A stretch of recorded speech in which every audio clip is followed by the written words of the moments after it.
I have two brief questions I'd like to ask, if I may. When you were carrying out that incredible moonwalk, did you find that the surface was equally firm anywhere, or were there harder and softer spots that you could detect? And secondly, when you looked up at the sky, could you actually see the stars and the solar corona in spite of the glare? In rather flat regions, the footprint would penetrate perhaps a half an inch or sometimes only a quarter of an inch and gave a very firm response. In other regions near the edges of these craters, we could find that the foot would sink down maybe 2, 3, possibly 4 inches. And in the slope, of course, the various edges of the footprint might go on up to 6 or 7 inches, and compacting this material would tend to produce a slight sideways motion as it was compacted on the material underneath it.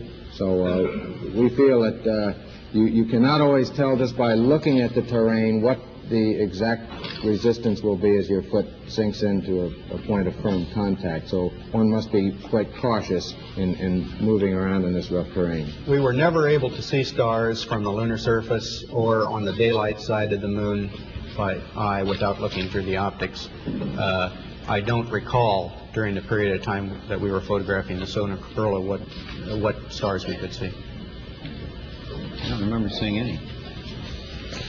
Neil, you were a little bit concerned, you said, about stubbing your toe at the point of landing because the surface was obscured by dust. Do you see any way around that kind of problem for future landings on the moon?